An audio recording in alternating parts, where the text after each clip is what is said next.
আসসালামু আলাইকুম। নিশ্চয় সবাই অনেক ভালো আছেন। তো অনেকে আমাকে একটা প্রশ্ন করতেছেন যে ব্রাজিলের ক্লাবগুলো এই ক্লাব বিশ্বকাপে এত ভালো করতেছে কেন? মানে এটা অনেকেরই প্রশ্ন। ইনফ্যাক্ট আমিও ভেবে দেখলাম যে আসলেই তো এরকম ভালো করতেছে কেন। কিন্তু ইতিহাস ঘাটাঘাটি করতে গিয়ে যেটা পাইলাম, ব্রাজিল অনেকগুলো ক্লাব কিন্তু এর আগে ক্লাব বিশ্বকাপ চ্যাম্পিয়নও হয়েছে। কোরিয়ান্তাস হয়েছে, সাও পাওলো হয়েছে, ফ্ল্যামেঙ্গো হয়েছে, তো অনেকেই হয়েছে। যদিও সেটা একটু পুরাতন, তারপরও আমি এই ইতিহাসটা দেখে একটু চমকেই গেছি। তার মানে কি, আমরা কি এতদিন তাহলে ভুল জেনে আসতেছি যে ব্রাজিলের যে ক্লাব সিরিয়া হয় এটাকে আসলে কম এক্সপোজার দেওয়া হয়, বা নাকি ইচ্ছা করেই কম এক্সপোজার দেওয়া হয় যেন লা লিগা, ইপিএল, তারপর তারপর হচ্ছে যে সিরিয়া, এগুলো থেকে যেন একটু কম এক্সপোজার পাই, এরকমটাকে ইচ্ছা করেই করা হয়, নাকি ফিফা এখানে কোনোভাবে কোনো ক্যারিশমা করে?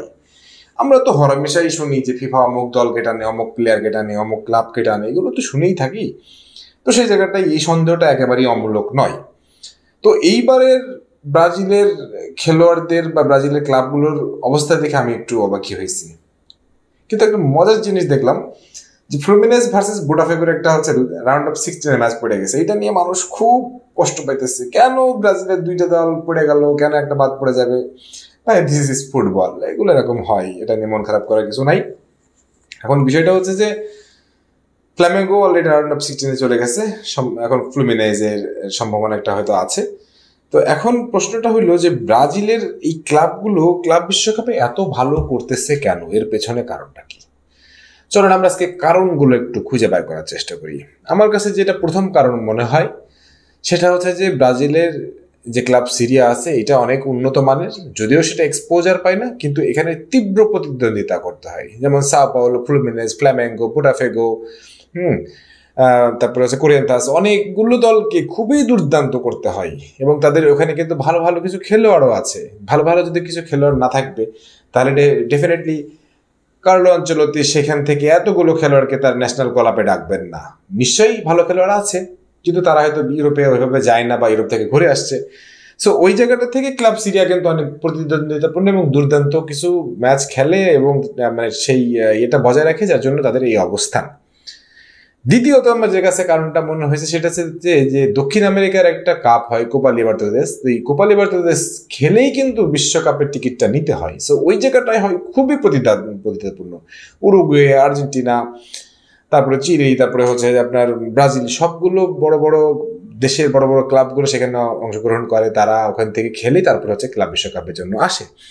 তো ওই জায়গাটাই আরো বেশি তীব্র প্রতিদ্বন্দ্বিতাপূর্ণ হওয়ার জন্য তারা আরো বেশি পরিচালিত হয়ে আসে।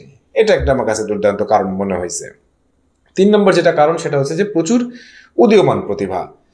ব্রাজিলকে তো বলা হয় যে আপনি যদি কোনো দলের বা কোনো ক্লাবে যদি স্কাউটিং করতে হয়, সেটা সে ব্রাজিল আগে প্রথম যায়, ব্রাজিল থেকে স্কাউটিং করে খুঁজে পাইলে তারপর অন্য দেশে যায়, না হলে যায় না।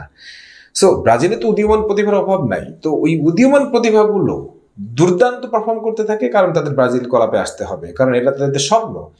এবং মজার ব্যাপারটা হচ্ছে অনেক খেলোয়াড় আছে যারা ইউরোপ টিউরোপ ঘুরে এসে আবার ওখানেই খেলে, এবং ওখানে তারা কিন্তু সেই আবহাওয়াটা তৈরি করতে পারে, সেই ভারসাম্যটা তৈরি করতে পারে, যাতে মানে এখানে দলের একটা খুব ভালো অবস্থান ক্রিয়েট হয়, এবং সেটাও হচ্ছে। আমি যদি টেকনিক্যালি ব্রাজিলের ক্লাবগুলোতে একটু নজর দিই, টেকনিক্যালি ব্রাজিলের ক্লাবগুলো অনেক সাউন্ড হয়ে গেছে। তারা এখন বেশ বেশ টেকনিক্যাল ব্যাপারগুলো হ্যান্ডেল করতেছে। টেকনিক্যাল ডিরেক্টররা অনেক বেশি পরিশীলিত, এবং টেকনিক্যাল ডিরেক্টর ছাড়া কোনো দল চলে না। তাদের একাডেমিগুলো এখন খুব দুর্দান্ত কাজ করতেছে, তাদের স্কাউটিং ভালো হচ্ছে। সো এই ব্যাপারগুলো ক্লাবগুলো নিশ্চিতভাবেই তারা বেশ নজরে আনছে। ইভেন তাদের আন্ডার 20, আন্ডার 18 যেই একাডেমিগুলো মোটামুটি চালু করছে, সেগুলোও খুব দুর্দান্ত পারফরমেন্স দিচ্ছে, এবং সেখান থেকে ভালো স্কাউটিং হয়। তো এই জিনিসগুলো কিন্তু ব্রাজিলের এই ক্লাব বিশ্বকাপে দুর্দান্ত করার একটা কারণ আমার কাছে মনে হচ্ছে। But last but not the least, যেই কারণটা আমি বলতে চাই সেটা হচ্ছে যে বিশ্বকাপ ক্লাব ফুটবলে খেলার জন্য ব্রাজিলের ক্লাবগুলোর একটা দুর্দান্ত ইচ্ছা থাকে, নিজেদের প্রমাণ করার জন্য, নিজেদের দেখানোর জন্য। সেই জায়গাটা থেকে তারা অনেক তাড়নান্বিত থাকে এবং নিজেদেরকে ওইভাবে প্রস্তুত করে, এবং ওইভাবেই তারা করে। এবং এখানে যে ধরনের কোচগুলো ইনভলভমেন্ট থাকে, ফিলিপে লুইস, তারপর হচ্ছে ডোরিফাল জুনিয়র, অনেকেই থাকে, তারাও কিন্তু বেশ ভালো মাস্টার মাইন্ড, তারাও কিন্তু ক্লাবগুলোকে ভালোভাবে পরিচালনা করছে, ভালোভাবে ক্লাবগুলোকে শেখাচ্ছে। সো ওই জায়গা থেকে তাদের একটা তাড়না থাকে ইউরোপকে দেখাই দেওয়ার যে আমরা অনেক ভালো ফুটবল খেলি। সো আমার কাছে মনে হচ্ছে যে এই কারণগুলোতে ব্রাজিল ক্লাবগুলো ভালো করতেছে ব্রাজিলে এই ফিফা ওয়ার্ল্ড কাপে। তো এখন প্রশ্নটা আসতে পারে যে এই আপনি যে শুরুটা বললাম আমি যে এক্সপোজার, এই এক্সপোজারটা পেয়ে যাবে ব্রাজিল, পেয়ে যাবে যদি এবার তারা সেমিফাইনাল বা ফাইনালে কোনো কিছু একটা করে দেখাতে পারে। এক্সপোজারটা অটোমেটিক্যালি তাদের দিকে চলে যাবে, কারণ উয়েফাতে শুধু ইউরোপ খেলে বলে ম্যান সিটি চ্যাম্পিয়ন হয়, বায়ার্ন চ্যাম্পিয়ন হয়, লিভারপুল চ্যাম্পিয়ন হয়, কিন্তু ক্লাব বিশ্বকাপে তো প্রত্যেক দেশের ক্লাবের মানে অংশগ্রহণ থাকে কোনো না কোনো ভাবে। সেই জায়গাটাই পুরো বিশ্বের ক্লাবদের মধ্যে সেরা একটা ক্লাব যদি সে ফর এক্সাম্পল আমি ধরেই নিই যে ফ্ল্যামেঙ্গো হতে পারে, সেই জায়গাটা স্পটলাইট তো কেটে নেওয়ার আর কোনো সুযোগ নাই। And this is the most probably this is the right chance ব্রাজিলেরকে ক্লাবগুলোকে এবার দেখানোর যে ইউরোপ থেকে তারা কোনো অংশে পিছায় নেই। তাহলে ব্রাজিলের ক্লাব আগাবে, ব্রাজিলের দল আগাবে, ব্রাজিলের বিশ্বকাপ জয়ের সম্ভাবনাটাও আরো বেশি জোরালো হবে।